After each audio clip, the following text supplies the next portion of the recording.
In a previous video, we saw the wanderings of Aeneas and the Trojans come to an end. After having landed in central Italy, the Trojans quickly mixed with the local population, or the Laurentians, through the marriage of Aeneas to Lavinia, and formed a new tribe that Aeneas called the Latins. This angered the Rutulian king Turnus, who was promised Lavinia's hand in marriage prior to the arrival of the Trojans. A great battle was fought in which the Latins were victorious over the Rutulians. Turnus then went to the Etruscan king for help against the Latins. The next battle that was of combined forces of the Rutulians and King Mezentius of Cara, a city in southern Etruria. Aeneas and the Latins were once again victorious, but sadly, this was the last triumph for Aeneas as he died shortly after. Ascanius, his son, was very young at the time, and Livy says, quote, Ascanius, Aeneas' son, was not yet ripe for authority, yet the authority was kept for him unimpaired until he arrived at manhood. Meanwhile, under the woman's regency, the Latin state in the kingdom of his father and his grandfather stood unshaken, so strong was Lavinia's character. This is an amazing bit of historical data, if it be historical, that a state so young could thrive in such a hostile environment under the guidance of a woman, no less. Score one for the ladies. However, I'm not surprised. In my opinion, the greatest English monarch was Elizabeth I. Sadly, no other information is given about Lavinia. We may deduce that she continued as the Queen of Lavinium because Livy specifically states that Ascanius left Lavinium to his mother because feeling that the population was too large, he left Lavinium and went to found a city elsewhere.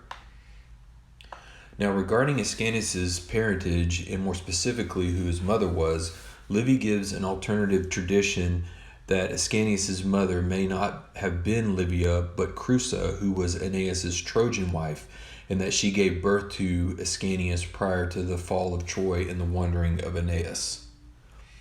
Then, to make matters more complicated, there is a tradition passed down through the Julii gentes that Ascanius had another name, Julius, or that Julius was an older brother to Ascanius. Either way, Ascanius is the son of Aeneas, regardless of who his mother actually was. As Lavinia says as well, as Livy says as well, who can be certain of a subject of such great antiquity?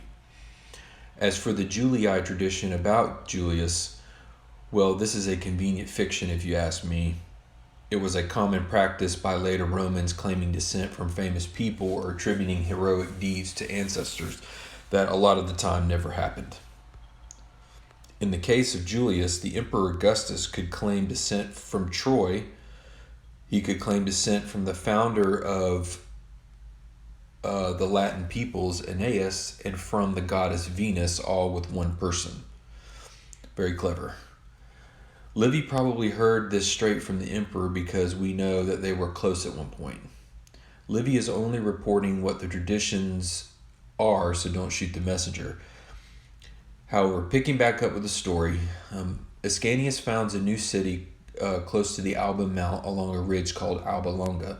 It was during this time that a peace was agreed to by both Latins and Etruscans that the river Albula would mark the boundary between the two peoples.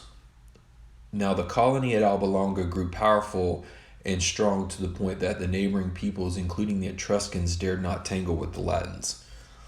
Alba Longa will become significant not only as the flagship city of Latium, but the Alba Mount will come to hold a great religious significance as well. Under this time of peace, we see the succession of several kings at Alba Longa. Ascanius begot Silvius, Silvius begot Aeneas Silvius, Aeneas Silvius begot Latinus Silvius, and it was under Latinus Silvius that Livy states, quote, by him several colonies were planted and called the ancient Latins. Thereafter the cognomen Silvius was retained by all who ruled at Alba.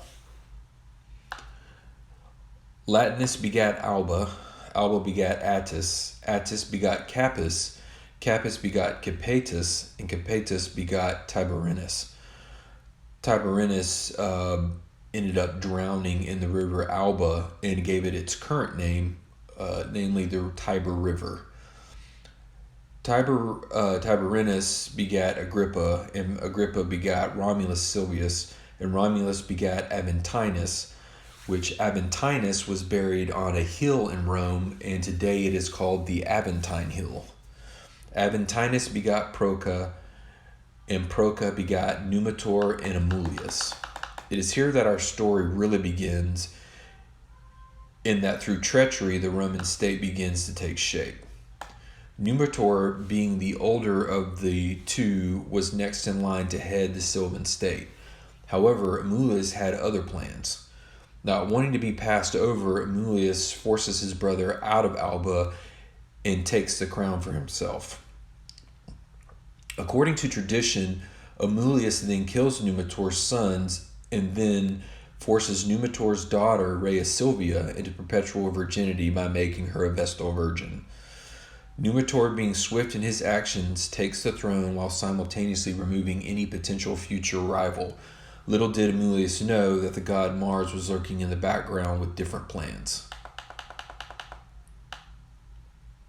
Whether it was fate or chance meeting, Livy states, quote, "The Vestal, Rhea Silvia, was ravished, and having given birth to twin sons, named Mars as the father of her doubtful offspring, whether actually so believing or because it seemed less wrong if a god were the author of her fault." A young virgin suddenly pregnant, name a god as the father. Where have I heard this before?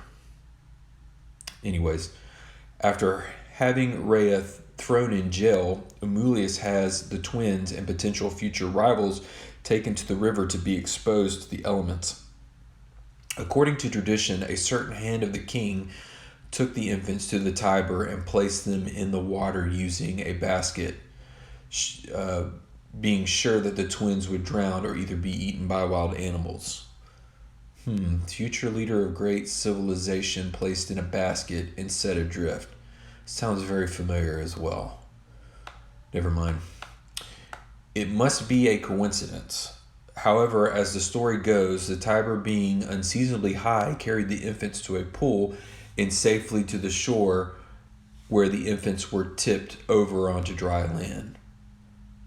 It is here where the twins are discovered by the suckling she-wolf, who protects the infants and gives them her milk to drink. Those of us familiar with Roman art will no doubt have seen the Capitoline wolf pictured here. It was once believed the wolf was ancient, with the twins being added in the Middle Ages. However, it is now believed that the wolf is actually from the early Middle Ages and the twins were added in the late Middle Ages. Numerous traditions concerning the she-wolf, or lupa as it is known in Latin, have grown up surrounding the raising of the twins. Then, being discovered by Faustulus and brought to his wife Laurentia to nurse, has spawned many versions of this tale. Laurentia is, in one tradition, is said to have been a lupa, or a prostitute, which greatly complicates the discovery and the nursing of the twins. Nevertheless, the twins are safe for now. We will stop here for now. In the next video, we will find out whatever becomes of the twins.